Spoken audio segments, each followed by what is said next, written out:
Okay, so I want to do a video calling out Ben Shapiro since he's been called out recently from people on the right for his warmongering about the U.S. needing to bomb and go to war with Iran because Iran is not an ally with Israel.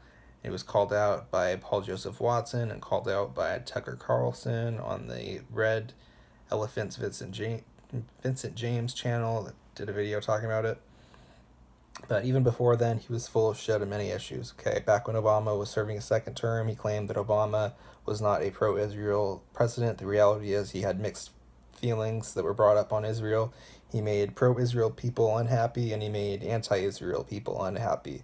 Christopher Hitchens talked about this while he was still alive, that he put himself in this weird little jar, and he kind of screwed himself over with what he said. Next, okay, Ben Shapiro has had some weirdly odd views on morality for somebody that's religious, trying to claim that religion creates morality and all this shit. He said on the Adam Carolla show that, the purpose of marriage is not love. You can get love off the streets for $100, saying that comparing love that a man and a woman have to one another is the same as a man buying a prostitute for $100. Okay, that's some messed up shit. His views on homosexuality have not really altered very much. Obviously not pro-gay or pro-gay marriage, and yet his religious views are not that, or his religious views are not pro-gay marriage, but his political views are pretty much, you don't have to believe what I believe, do whatever you want. So there's kind of a contradiction going on there. His views on Israel and the United States when it comes to immigration are pretty opposite. His views on immigration in the U.S. are very weak, like most libertarians are, yet his views on Israel and immigration are as conservative as could be, believes that it needs to remain a Jewish state, and all of these things, and he's all for Israel getting $4 billion almost every year from the U.S., and it's good that they've got their walls. He didn't think that the wall in the U.S. was going to work or be built or anything, and still no full wall up anyways. He's been hypocritical on that. His view on capitalism has been pretty weak. Ruck Ali did a video talking about this where he pretty much is for capitalism when convenient, and obviously he hates socialism, communism, Nazism, all that shit, which is good, but he claims to be like for capitalism, except that he does want regulation, even though he won't admit it. And Ruck Ali called him out on this. He's like, does Zuckerberg have to create Facebook inside his mother's womb for Ben Shapiro to defend it? It's his property rights being violated. Why are you against this? And obviously he won't debate him. He won't debate anybody pretty much who's not a leftist. Okay, he won't debate well-educated people on the left. There's no way he's going to debate secular talk. He won't debate David Pakman. He won't debate Marxist economics guy Richard Wolff. He won't debate anybody on the alt-right, and including Jared Taylor, who's called a white supremacist on 2 accounts, which is total bullshit. He's not. He's pro-Israel. He wants the U.S. to have the same policies as Israel does when it comes to immigration. He's super consistent on all his beliefs. And Jared Taylor speaks fluent English, French, and Japanese. Name me a single white supremacist who's fluent in 3 languages and has positive things to say about Israel. I'll be very surprised. Okay? He's also said that, he also won't debate anybody on the independent right. He hasn't said this, but he won't debate people on the independent right, like Tree of Logic, James Alsop. He won't debate any people on the independent right that were calling out as bullshit. He is in an echo chamber. That's the reality. He's in his echo chamber of Fox News and the new center bullshit. He's not going to debate people, really, that will challenge him, push him forward, make him a better person. He is incapable of changing his mind, for the most part, I would say. And his view on capitalism is he doesn't care about the poor. Okay, he likes to say the left likes to talk about morality. They don't care about anything. They know you're a racist, sexist, homophobe who hates the poor. I don't think he's racist or sexist or homophobe. His views on homosexuality sure are not up to date. I still wouldn't call him homophobic. He's stupid on those issues, but I don't think I'd call him homophobic. Hate the poor, a little bit.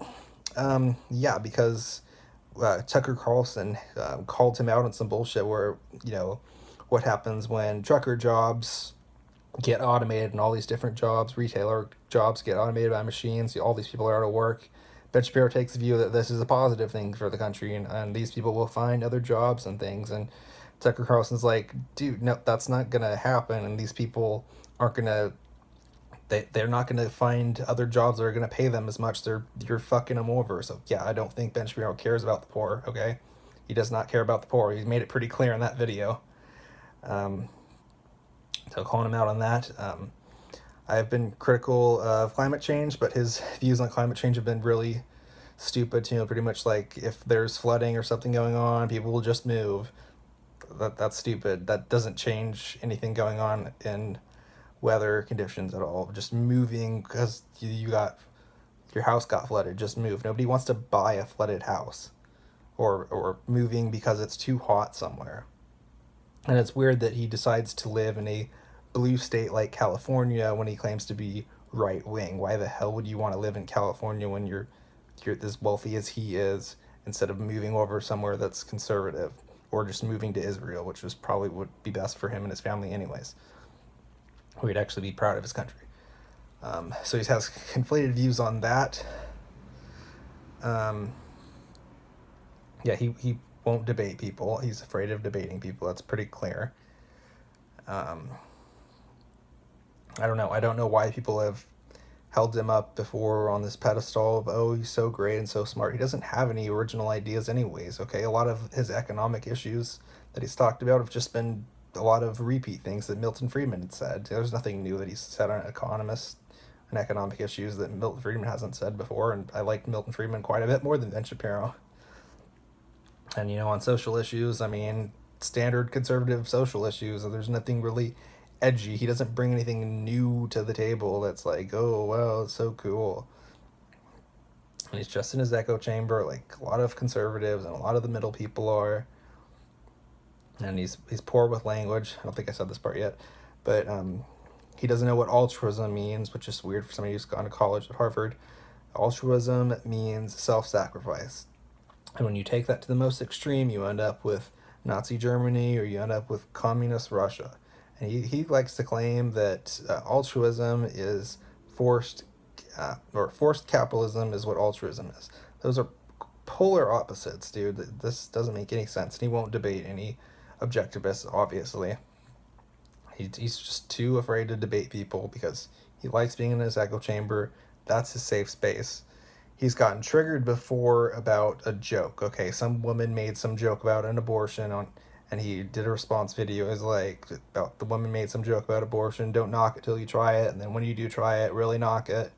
You know, not a funny joke anyways, but he was triggered by it. Which, it's not surprising that he gets triggered by things when he said that one of his mentors is Glenn Beck, the original social justice warrior on the right, you know, the anti-capitalist type, like the Jack Thompson who want to ban the sales of violent video games. Speaking of which, he's hired none other than Matt Walsh, who hates violent video games and violent movies and wants these things banned from society. On the Daily Wire, all this shit is on there. His news site is fake news. Okay, his news site has nobody on there I trust who have spewed a bunch of crap like that. I don't even trust Andrew Klavan anymore because he said some stupid shit too. And then there's Michael Knowles, who said stupid shit about like the alt-right is really a leftist organization. I was like, no, the alt-right has mixed views on a lot of economic issues. On social issues, a lot of it's right-wing, and then there's crazy fucking Nazism thrown in there. But then on social issues, or I mean, on economic issues, there's some things that are pretty left-wing too. But for the majority of the part, most of the people in the alt-right are Christians and should support a lot of traditionalist ideas, and he's just straight up lied. So I don't trust the Daily Wire anymore. And they've had contradictory views on MLK to one thing called that they're both up still, last I checked.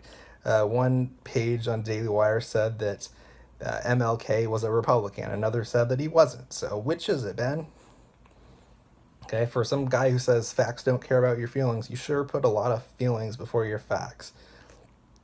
And I wish that more people would call bullshit out. I like when people call bullshit out, whether it's right wingers calling bullshit out or left wingers calling bullshit out.